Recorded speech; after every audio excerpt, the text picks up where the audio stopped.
భువనగిరిలోని Gayatri ఆసుపత్రిపై SOT పోలీసులు అర్ధరాత్రి సోదాలు నిర్వహించారు.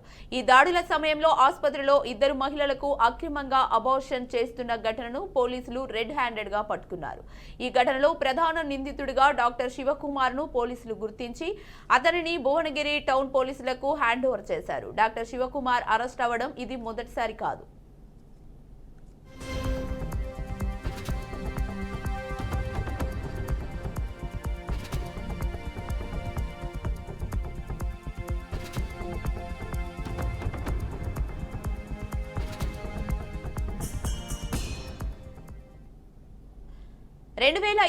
లో ఆలేరులో ఓ బాలికకు అక్రమ అబార్షన్ నిర్వహించిన సమయంలో కూడా ఇతను రెడ్ హ్యాండెడ్ గా దొరికిపోయాడు. అప్పట్లో అతను నిర్వహిస్తున్న స్వాతి హాస్పిటల్ ను వైద్యాధికారులు సీజ్ చేశారు.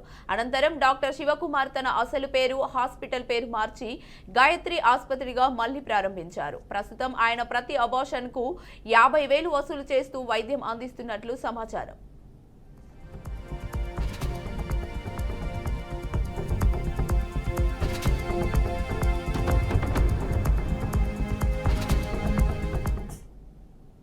ఈ విషయమై పక్కా సమాచారంతో స్పందించిన భువనగిరి ఎస్ఓటీ పోలీసులు ఆసుపత్రిలో జరుగుతున్న అబార్షన్లను, రెగ్యులర్ రికార్డులను పరిగణలోకి తీసుకుని విచారణ జరుపుతున్నారు. గాయత్రి ఆసుపత్రి స్థాపించిన తర్వాత ఇప్పటి వరకు ఎన్ని అబార్షన్లు జరిగాయి, అవన్నీ చట్టబద్ధమైనవా అనే కోణంలో ప్రస్తుత దర్యాప్తు కొనసాగుతోంది. అబార్షన్లకు అడ్డగా ఆసుపత్రిని మలచడంపై పెద్ద ఎత్తున విమర్శలు వెల్లువెత్తుతున్నాయి. అధికార యంత్రాంగం వెంటనే దర్యాప్తు చేసి బాధితులపై కఠిన చర్యలు తీసుకోవాలని ప్రజలు డిమాండ్ చేస్తున్నారు. ఇక ఇదే అంశంపై మరింత సమాచారాన్ని మా ప్రతినిధి శ్రీనివాస్ అందిస్తారు. శ్రీనివాస్,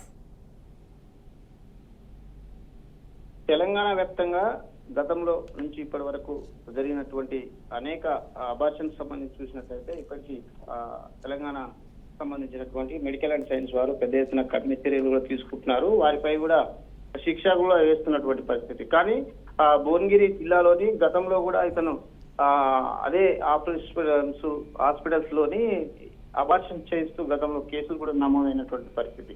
కానీ అదే హాస్పిటల్ బోర్డులను మార్చుతూ కూడా పదే పదే ఇలాంటి అక్రమాలకు పాల్పడుతున్నారు అనేది ఎస్ఓటీ పోలీసులు కూడా తేల్చారు. నిన్న అర్ధరాత్రి ఒకటోటిన ఎస్ఓటీ పోలీసులు దాడి చేసి ఇతనిపై చర్యలు కూడా తీసుకోవడానికి పూర్తిగా ఆఫీస్ సంబంధించినటువంటి హాస్పిటల్లో ఉన్నటువంటి ల్యాబ్ సంబంధించినటువంటి అన్ని మెడికల్ సంబంధించిన కిట్స్ కూడా సీజ్ చేయడం జరిగింది. ఎస్ఓటీ పోలీసులు అర్ధరాత్రి నుంచి ఇప్పటి వరకు చర్యలు అయితే కొనసాగుతున్నాయి. దీనికి సంబంధించి ఎవరెవరిని ఎక్కడి వరకు అబార్షన్ చేశారు, ఎవరు బాధితులు ఎవరు, వారికి సంబంధించిన ఆరోగ్యం ఏమిటి, వాళ్ళకి తీసేయడానికి గల కారణాలు ఏంటి, అవన్నింటినీ వెరిఫై చేస్తూ వారిపై చర్యలు తీసుకోవడానికి అయితే పెద్ద ఎత్తున దాడులు అయితే జరుగుతున్నాయి.